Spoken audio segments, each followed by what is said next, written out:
Hey, so guys, Spirit here. Welcome back to the channel. Welcome back to another video. So today we're back on Royale. We are going to be playing some ladder again today, and I'm actually going to be using this deck right here. So I got it from TV Royale, I believe. Let me double check. So shout out to this guy right here. JLM is God. This is who I got it from, and yeah, it should be pretty good. So I've never used it before. It does look pretty decent, but before we do jump into any ladder matches, make sure if you are new to the channel, feel free to subscribe. And if you're subscribing, feel free to like the video as well. It is greatly appreciated. Alright guys, here we go. Game number 1 right now. Like I've mentioned in the last clip, I have no idea at all on what this deck is, or I've never played with it before. So it's all brand new to me. We do see a firecracker. If you know, I really dislike facing this card. Well, especially when I don't have any spells, for example. And yeah, it's just really annoying. So we're just going to go to Goblin Giant at the bridge. I know it's a little bit strange because he did go Royal Giant at the back. He does have the Miner and the E-Wiz. So what I'm going to do is we will go on Skeletons. He's deploying a lot. He is actually deploying a lot. I'm going to go with the Prince over here on the left-hand side. And then we're simply just going to go with the Goblin Gang behind the E-Wiz. And that should eliminate everything on the right-hand side with 0 damage. And then the left is looking good as well. We are just going to spawn in the Dark Prince as well. He does Log Spell, which is pretty annoying actually, because that A removed the shield off the Dark Prince, and B it stopped both of my princes from charging, so yeah, that didn't really go too well, and we're losing as well. Insane. And the Prince connects, even better.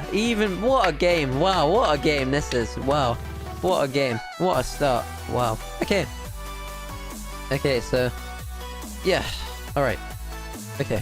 Okay, it's not over yet. It's not over yet. So we're just going to start off slow. I'm just going to go with this right here. I know it's a little bit strange, but then again, he is using like Firecracker, Royal Giant. The Firecracker is so obnoxious. Like, it's going to kill the bats. It's literally going to kill the bats. Okay, it didn't. Fortunately, it didn't. Alright, so he's probably going to log spell again. Once he logs, I'm just going to go in with the Goblin Gang. Yep, there it is. And now we'll just spawn this in right here.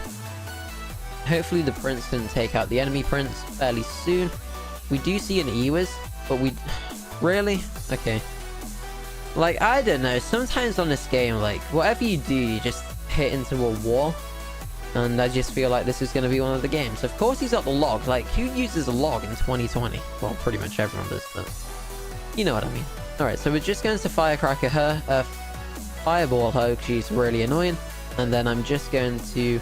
I'm going to absorb this with the Prince. Yeah, so... Okay, that probably wasn't the play, actually. That certainly wasn't the play.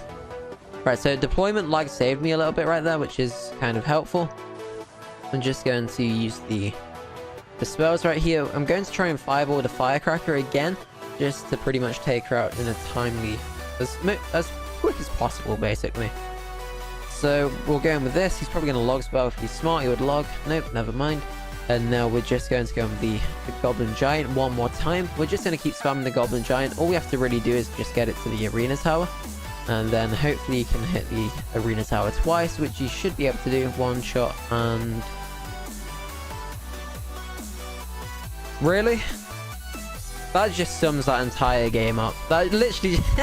I don't know, that literally just sums the entire game up in one replay, so I don't even know anymore. I really don't. Alright guys, here we go. Game number 2. Hopefully this one's a little bit better. Hopefully I can actually win.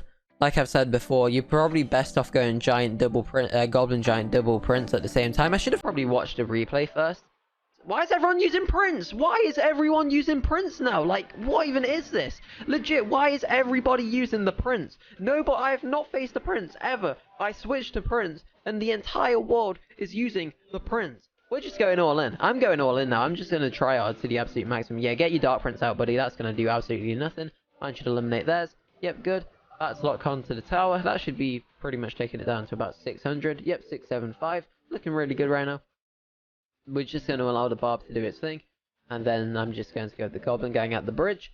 Why not? We're just going to try and win. I'm going to proper try harder right now.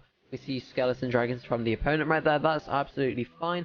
I'm just going to allow them to lock on. Then we're going to go with the Spear Goblins. One's going to get eliminated beforehand anyway. Spear Goblins approaching the Arena Tower. We're just going to cycle a Goblin Giant at the back. We do see the E-Dragon from the opponent, which is always interesting to, in my opinion. It's not always that often you actually end up seeing it, unless they've got like a E-Golem deck or something like that, which is in itself always really fun to play against. Just going to go ahead and zap spell the prince just to annoy the guy. And this is looking really good. We're controlling this game, unlike the last one. And I'm going to try hard. I'm going to win. I am winning this game. If I lose this game, I don't even know. Right, so his prince should not charge. Fortunately for me, it didn't charge. And now we're just going to go over here. He just used the tornado, which is interesting in itself. He's probably on 0 elixir right now, so we're probably just going to be able to get the entire goblin going for free, which is pretty good for us because we do get some more tower damage on the left hand side. So when we're about to hit 10, we're just going to go this. There we go, goblin giant at the back right now. I do expect this golem. What in the world?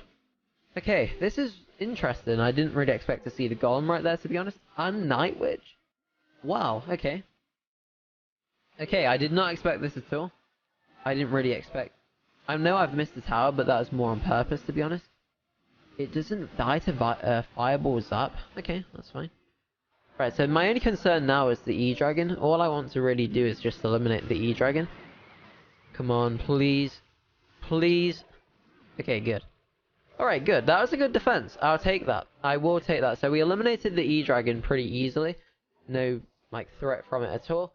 So the prince is just going to hit one of the goblins, and mine should charge into his. Perfect. And now what we're going to do is we're just going to go with this in the center, because why not? It should tank for both towers. He does go in with the dark prince. That's going to be the game. There's no way he can do 2.4k damage in 1 second. And yeah, we end up winning. So I'm happy with that. We did play a lot better in game number 2. Game number 1, I had no idea what I was doing, and now I know what I'm doing. So yeah, let's jump into game number 3 and we'll see what we can do. Alright guys, game number 3. So remember, if you are liking the video, if you're enjoying the video even, feel free to drop a like. And if you are new and if you haven't subscribed yet, feel free to subscribe again. So that would be greatly appreciated. So I didn't really mean to go in with the prince. Well, I obviously deployed it, but that's actually okay because he does have the goblin cage. So yeah, this one's looking okay. So what I'll do is I'll just wait for this interaction to end. I thought that was a second, like, E-Dragon for a moment. I was about to be a little bit concerned. Well, not concerned. Shocked, should I say. Alright, so he does tornado, but he does it a little bit too late for the bats, which is good. And now as soon as we're going to try and get the goblin giant down just in front of the dark prince. Yeah, that's looking okay. Alright, so we see the knight from the opponent. I do want to go with spears. In fact, I'm just going to do that because I didn't know if he had zap or log or anything like that. But apparently he's got the bar barrel. And of course, bar barrel can only really go about 5 tiles, I think. And that's going to be tower number 1. So looking really good right now. We are going to get some king damage. Maybe not as much as okay, apparently we're not. Okay, we get a little bit. Just a little bit right there. Okay. Alright, so what we're going to do now is we are going to allow the baby dragon just to do its thing. No point of defending it because I have nothing for it anyway. So, kind of a waste. So, yeah. Alright, so the prince is just going to make its way to the goblin cage again. Similar interaction as last. Okay. The reason I panicked was because I'm trash. I'm actually trash at the game. Okay, I've actually lost. So this game's over. Okay, if he went graveyard then, I think I would have lost the game because the musketeer would have done about 3 trillion damage. And I'm actually glad I forgot about the fireball knockback where I just didn't really take it into account. That's the first time I've done that in like 5 years. Okay, the game's not even been out for 5 years. Yes, I understand. So, yeah, that's probably the first time I've done that in at least 2 to 3 years, I would imagine. Maybe 4 years, so who really knows? Who really knows? Alright, so we're just going to try and keep the pressure up because all we really need to do is prevent him from going in with the graveyard. And that's what we're going to try and do today. So we're going to fireball zap. We're just going to make sure we actually hit the musketeer this time with the zap. That'd be quite helpful. So the goblin cage survives on 1 HP. He's probably going to get the knight down right now. He actually goes in with a second goblin cage. Maybe that was in like panic or something. I'm not entirely too sure, to be honest, right there. We're just going with the goblin giant. I'm just trying to keep the pressure up right now. That's the main goal. So we're going to the plan. Look, so that was good. So what I wanted to do with the goblin gang right there was to literally pull the knight back off the bridge so he doesn't take tower aggro. And that actually allows the goblins to eliminate the graveyard right there with no problems at all. Because he hasn't got the zap spell, he does have the barb barrel. And of course, if the spear goblins are behind the tower even, I can't even speak, he can't actually eliminate the spear goblins. And that allowed them to have free reign and take out the graveyard with no problem at all. So that was a pretty good play. We did play pretty well. First game was a bit questionable. Very questionable, actually. We'll just write that one off. That one never happened. We'll just block that one out. And yeah, we ended up winning 2 games. So 2-1. Not bad at all. So I think I'm just going to end the video here, guys. Hopefully you do enjoy it. Like, comment, subscribe. Thanks again for watching. Apart from that, I'll see you in the next video. Peace.